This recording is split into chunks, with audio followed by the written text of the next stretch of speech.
Hello guys! For today's video, isi-share ko muna sa inyo yung memories ko nung nagtatrabaho pa ako sa Kuwait. Yes. Nagtrabaho ko dati sa Kuwait as a TH or domestic helper.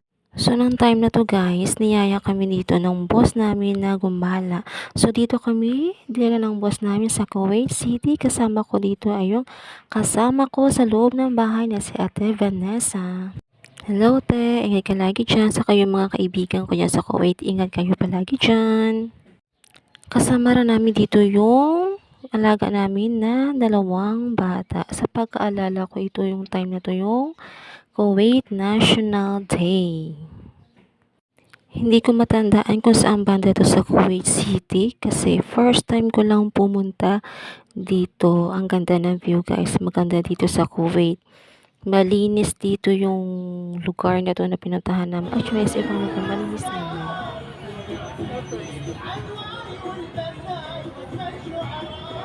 Ay, dito pala, oh. Tortoise.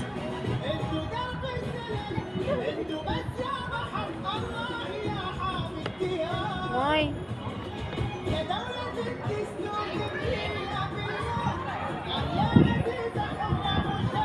Ay, yung kambing, oh.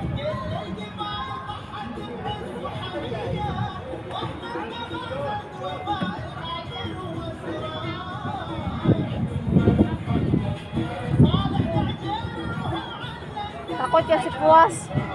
Hmm? Oo, sabihin ko pala puwas, mayroon pala dito. Walang unggoy dito? Walang unggoy.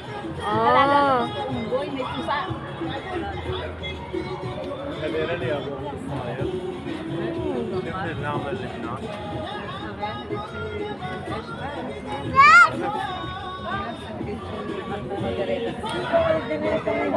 Shunfi.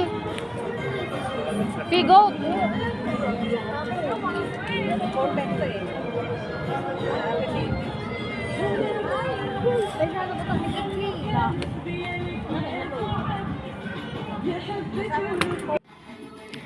Alam niyo ba guys na minsan lang ako sumama gumala kasi may mga reason yan kung bakit hindi ako sumasama minsan gumala.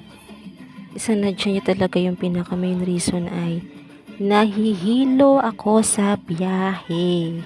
Lalo na pag ako'y may naamoy na matatapang na amoy, matatapang na perfume, yung halo-halong amoy pa. Yan, nahihilo ako dyan. Saka pag yung boss namin mabahay yung mag-drive kasi ano din, mabilis, hinto, bilis, hinto, bilis, hinto yan. Nahihilo ako.